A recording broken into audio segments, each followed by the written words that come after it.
त्योहारों का मौसम हो और घर में कुछ मीठा ना बने, ऐसा हो सकता है। तो आज हम बहुत ही आसान तरीक़ों से सोन पापड़ी बनाएंगे, कुछ आसान से टिप्स एंड ट्रिक्स को फॉलो करके। तो फिर चलिए हम इसे बनाते हैं।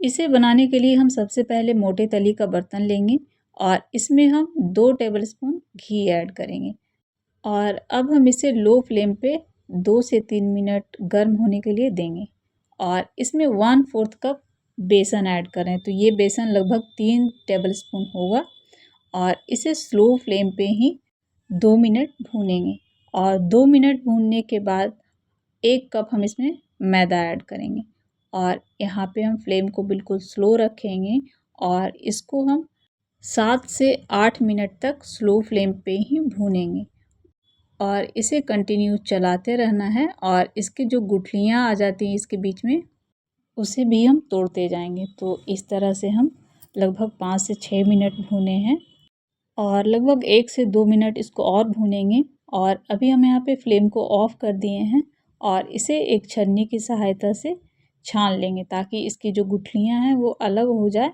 और यहाँ पे बहुत बारीक सा पाउडर बन जाइए। तो यहाँ पे हम छान लिए हैं, छान करके इसको हटा देंगे और देखिए एकदम बारीक पाउडर जैसा बन चुका है और अब हम इसे साइड कर लेते हैं और उसी कढ़ाई में अब हम आगे का प्रोसेस शुरू करेंगे। तो ये कढ़ाई मोटे तले वाला है और इसमें हम जितना मैदा लिए थे उतना हम चीनी ले रहे हैं और जितना बेसन लिए थे उतना हम पानी ऐड कर रहे हैं। तो यहाँ पे 1 कप चीनी है और 1/4 कप पानी है। तो इसी रेशियो से हम बेसन भी और मैदा भी लिए थे और इसे हम एकदम स्लो फ्लेम पे पकाएंगे। तो यहाँ पे पहले हम चीनी को मेल्ट करेंगे और इधर हम बाकी के तैयारी कर लेते हैं। तो एक नॉन स्टिकी पैन में थोड़ा सा घी ऐड करके इसको फैला दिए हैं और इसे साइड कर लेते हैं। कुछ सूखे हुए गुलाब की पंखुड़ियाँ हैं सजाने के लिए और यहाँ पे थोड़ा सा पिस्ता है, इसको हम बारीक चॉप कर लिए हैं।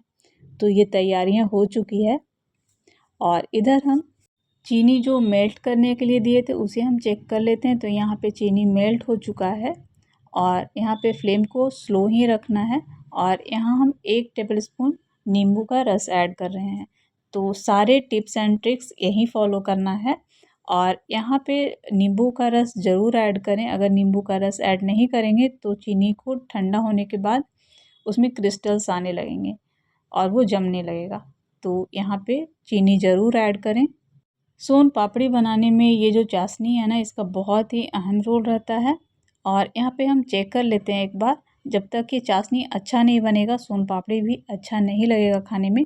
तो यहाँ पे चीनी मेल्ट तो हो गया है बट वो अभी रेसे वाला नहीं हुआ है, उसमें रेसे नहीं आ रहे हैं। तो इसको लगभग 7 से 8 मिनट के बाद हम चेक करना शुरू कर दिए हैं।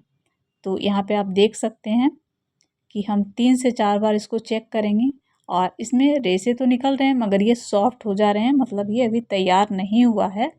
और लगभग यहाँ 10 से 15 मिनट हो चुके हैं। तो फिर से एक बार मैं चेक कर रही हूँ और यहाँ भी अभी रेडी नहीं हुआ है ये, क्योंकि यहाँ पे परफेक्ट चाशनी बनना ज़रूरी है। यहाँ पे फ्लेम को एकदम स्लो रखें। अगर वो तेज़ करेंगे और थोड़ा सा भी चीनी का चाशनी अगर जल गया ज़्यादा तो कड़वा लगेगा खाने में, और अगर कम पका और बढ़िया से चाशनी तैयार नहीं हुआ तो जो सोन पापड़ी के धागे रहते हैं ना वो टूटने लगेंगे, अच्छा से वो स्ट्रेच नहीं हो पाएगा।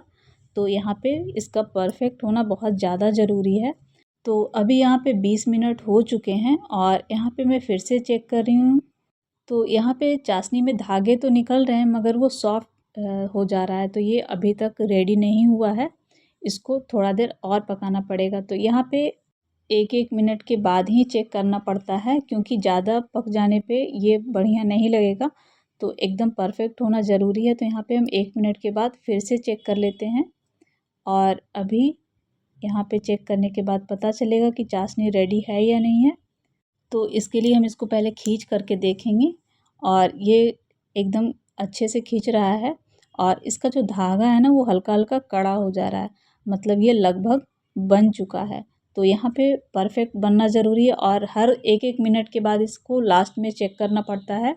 और यहाँ पे मैं एक प्लेट में डाल करके दिखा रही हूँ, ये बिल्कुल आवाज़ आ रहा है इसमें और अब ये रेडी हो चुका है। तो अब हम यहाँ पे जो घी लगाए थे पैन में उसमें ऐड कर देते हैं। तो पैन नॉन स्टिकी है और यहाँ पे इसको ठंडा होने देंगे। एकदम से हाथ नहीं लगाना, ये बहुत ज़्यादा गर्म है। इसको बनाने में लगभग 15 से 20 मिनट ही टाइम मिलेंगे, क्योंकि ये ठंडा होने के बाद बन नहीं पाएगा। तो इसे थोड़ा गर्म ही रहता है तो ही बनाना पड़ता है। तो यहाँ पे मेरा हाथ जल रहा है और फिर भी मैं इसको थोड़ा सा खींच रही हूँ, क्योंकि बहुत ज़्यादा ठंडा हो जाएगा तो ये अच्छा नहीं बनेगा। तो इसे गर्म रहते हुए ही बनाना है। तो यहाँ पे हम दोनों सिरों को जोड़ देते हैं। उसके बाद हम इसे मैदे में ऐड करके खींचेंगे। तो यहाँ पे हम अच्छे से मिला लेते हैं मैदे को और इस तरह से फ़ोल्ड करते हुए खींचना है। और ये बनाने में आपको मैक्सिमम 15 मिनट लगेंगे और 15 मिनट के बाद ये लगभग ठंडा हो जाएगा तो फिर खींचने में नहीं बनेगा, इसलिए टाइम रहते ही इसको फटाफट बनाना पड़ता है। और इस तरह से हम खींचते जाएंगे और इसको डबल लेयर में करते जाएंगे। और अगर चाशनी परफेक्ट बनेगा ना तो ये सोन पापड़ी जो है वो घर में ही बहुत ही अच्छे से बन जाएगा और बहुत ही अच्छा बनेगा। तो इस तरह से चाशनी पे बहुत अच्छे से ध्यान देना ज़रूरी है और परफेक्ट होना ज़रूरी है चाशनी। तो यहाँ पे थोड़ा-थोड़ा खींचते जाएँ और इसको फ़ोल्ड करते जाएँ और बीच-बीच में ये मैदा और बेसन का जो बुरादा है उसको ऐड करते जाएँ। तो यहाँ पे खींचते जाएँ। अगर इसका चाशनी परफेक्ट नहीं रहेगा, कम पका रहेगा तो ये यहीं पे टूटने लगेगा और अगर ज़्यादा पक जाएगा ना तो यहाँ पे स्ट्रेच तो हो जाएगा बट वो खाने में अच्छा नहीं लगेगा। तो यहाँ पे इसका बहुत ध्यान रखना पड़ता है। और ये थोड़ा-थोड़ा ठंडा हो गया तो जैसे-जैसे ये ठंडा होते जाएगा वैसे-वैसे खींचने में थोड़ा-सा दिक्कत आएगा। मैं थोड़ा-सा बना रही हूँ तो ईज़िली मैं अकेले बना रही हूँ, मगर अगर आप जिससे ज़्यादा बनाएँगे ना तो आप अकेले इसको बना नहीं पाएँगे। तो यहाँ पे बहुत अच्छे लेयर्स आए हैं और इस तरह से हम इसको जितना और हो सकता है मैं खींच लेती हूँ। और ये तैयार है हमारा होममेड सोन पापड़ी। तो इस तरह से बना कर के बहुत ही ईज़िली आप घर में बच्चों को दे सकते हैं। और इसको हम झाड़ लेते हैं। देखिए कितने अच्छे इसके रेशे खुल कर के आए हैं और कितने बारीक बने हैं ये।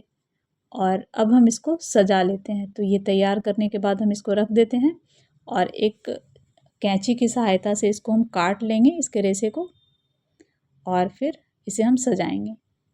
और ये अभी थोड़ा-थोड़ा गर्म ही है, अगर ठंडा हो जाएगा ना तो इसके लच्छे टूटने लगेंगे।